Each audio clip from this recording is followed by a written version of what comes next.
Beautiful. It's all been cleaned.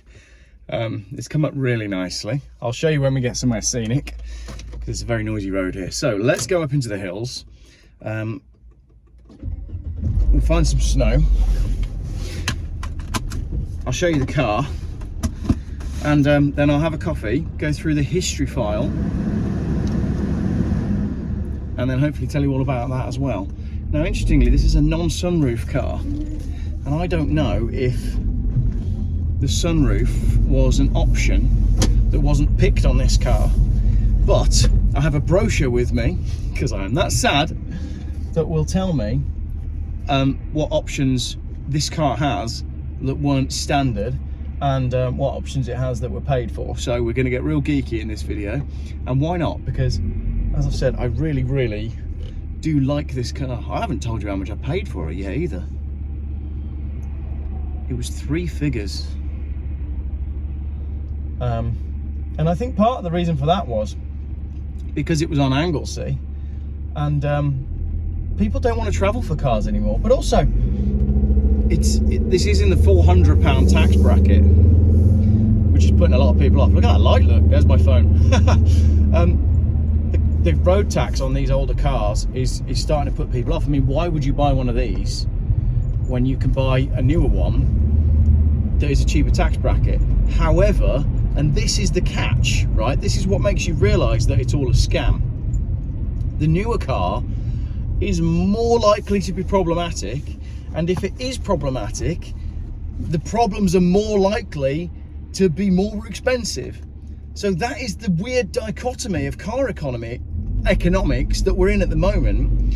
You can buy a cheap car that you can afford, but because it's older, it will cost you more in tax, and it will cost you more in fuel, like this does 27 miles to the gallon, but it's cheap to purchase and it will be dependable. Or you can buy a more modern car that's probably more expensive, but that probably means you can get finance from the dealer or from somewhere else to buy it. It will be cheaper to tax, and it will be cheaper to run on fuel, because chances are it's going to do better than 27 miles per gallon. But when it goes wrong, you're going to be spending the kind of amount of money that you would have spent to buy the older car. It's a really difficult position that people are put in, and I think for most people, I'm not normal, I'm quite happy to admit that. The way I buy cars is not normal. Most people don't, you probably do, but most people wouldn't jump on a train to go and meet a guy that they've only ever spoken to on the internet, to jump in his car, to go and buy a car from Facebook Marketplace that you haven't driven. I didn't do any checks on this car. I didn't do anything at all. I saw that the number plate said GFF, and I saw that it was brown, and I knew that I was having it, and that was it. I did a little bit of negotiation based on what Andy said, because Andy went and viewed it, because it was 3 hours from my house. So Andy went and viewed it and said, not really sure about that. But to me, this is the best car ever. But there aren't, most people are still stuck in this, you've got to buy something with less than 100,000 miles, and if you buy from a dealer, you're going to get a better car. I don't think that's true. I think you're better off buying a car with a good story, and the mileage is irrelevant if the car has been looked after. Because let's say you've got a dodgy car on Facebook Marketplace for 2,000 quid, you are going to go to a dealer, and chances are, unless you choose a very good dealer, you're going to buy the exact same car for 4,000 quid. It doesn't mean it's any better. Yes, you've got a warranty, but so many people have problems with cars that they buy from dealers, and all it gives them is stress. Gotta have the confidence to go, do you know what? It's an older car. It's going to be cheaper for me to buy. I'll put a little bit of money away each month for if something goes wrong, because this car will just carry on working. Tyres, brakes, cam belts, all that sort of stuff. It doesn't matter, because that's just the cost of running a car. Don't worry so much about that. People get caught up. I've spoken to so many people in the last few years who have decided that they do. My wife did it. My own wife did it. The classic thing where you go, do you know what? I've got a new job. I need to go get something that's going to be reliable, right? This is exactly what happened to us. And if you've heard this story, I apologise. my wife changed jobs, and at the time we had a black Mercedes S-Class, an S320 diesel. It wasn't perfect, but it worked, and it had heated seats and a sunroof. And she was working in the community, driving around Worcestershire, doing stuff to old people, looking after old people essentially. And after a while, she said, I think it was because the car took so long to warm up in the morning because it was a big diesel engine. But after a while, she said, do you know what? I'm enjoying this new job. I'm going to go get myself something nice. So she gets a loan or finance, I can't remember what it was. This is some years ago now. And she goes to a dealer and she finds, because she's very fussy as my wife, if you don't know that from watching the videos. She goes to a dealer and she finds her perfect specification, Ford Focus, titanium with heated and cooled seats. Mercedes SL just gone past. And it's down in Kent, right? She's dead set on this car. She's done all the research. She wants one with these wheels. It's got to have this spec. It's got to have this. It's got to have that. And the only one that she's got is in Kent. I'm like, okay, brilliant. We go down to Kent to pick it up. And a couple of weeks go by. And then she says to me, oh, I've got no washer fluid.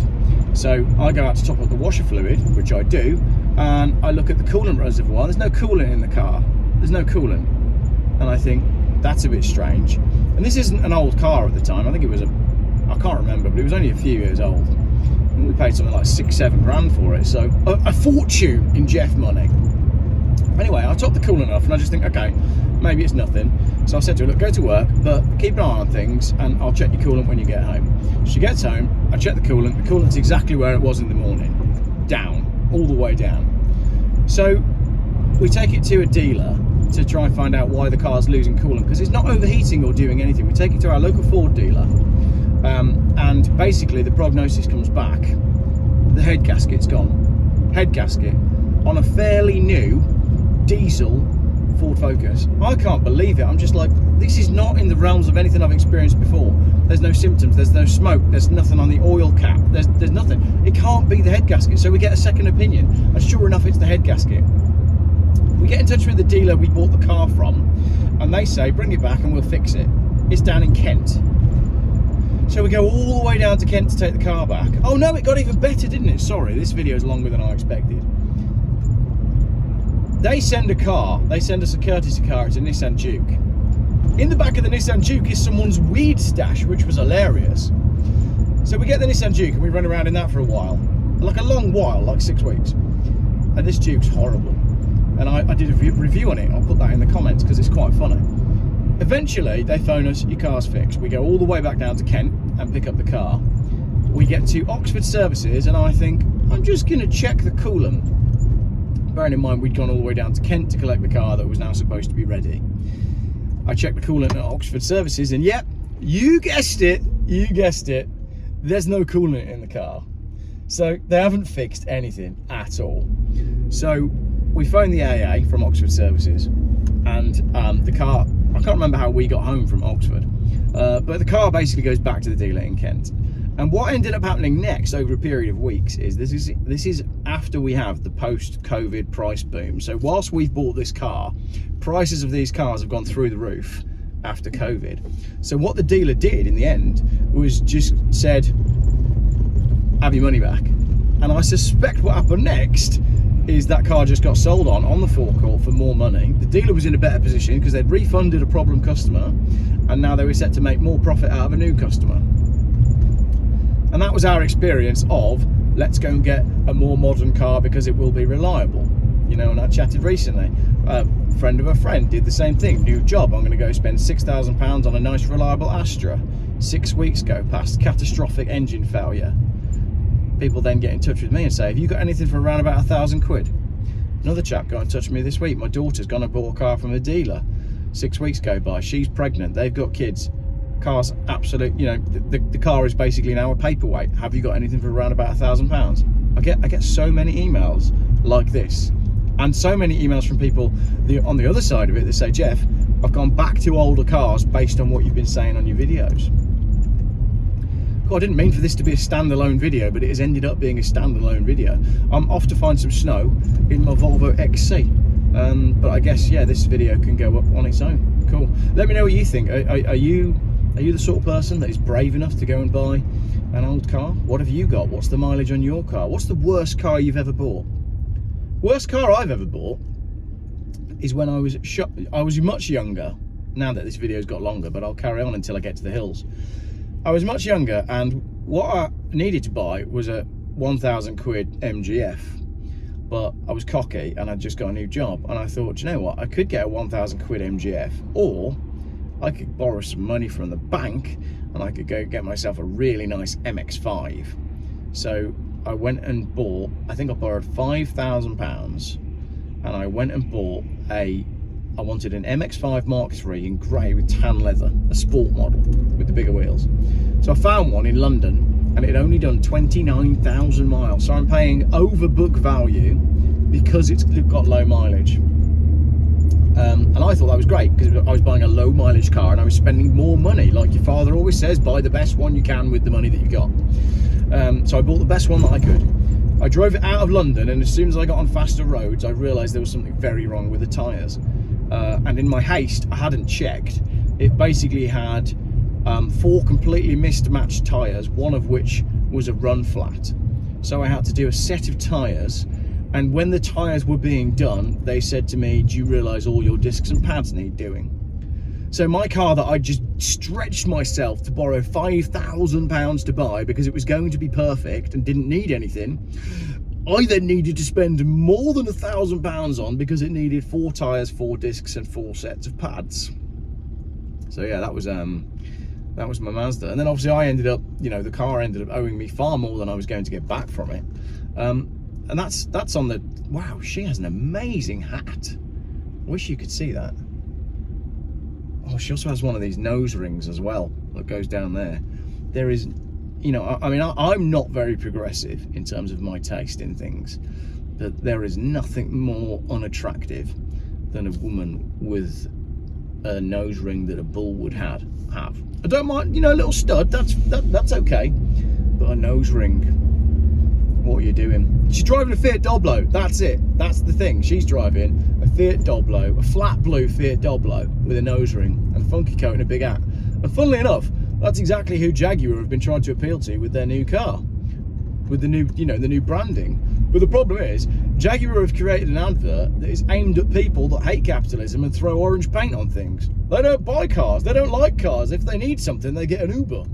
You can't sell cars to these people. You can't build a business on these people, which leads me to conclude that the destruction of Jaguar has been deliberate. And there's a lot of people who are saying on YouTube that it's all part of a big prank that Jaguar have pulled on us. It's not. If you watch the video that I'm going to put in the pinned comment, the chap that headed up Jaguar's design department is a raving LGBTQ activist who said he was going to destroy the brand by doing this. So those people that are waiting for the Marlboro Man to rescue us when Jaguar launch a V8 coupe in a couple of weeks' time, I'm afraid you're sorely mistaken. It's not going to happen. The destruction of Jaguar has been deliberate. How did I end up on that? When all I was going to do was go for a drive in the Volvo. Right, I think that'll do for that video. 13 minutes. If you made it to the 13-minute mark and you haven't already left a comment on all of the cool stuff that I've been saying in this video about old cars, then do leave me a comment saying, Geoff, I did make it to the end of this video. I haven't even got there yet. You can't get anywhere in the traffic these days, but that's a story for another day. Not quite sure when this video will go out because I do now have a backlog of content to go up. Great videos that have been filmed in the last week or so. You want to hear my car? You ready? Let's go sport mode.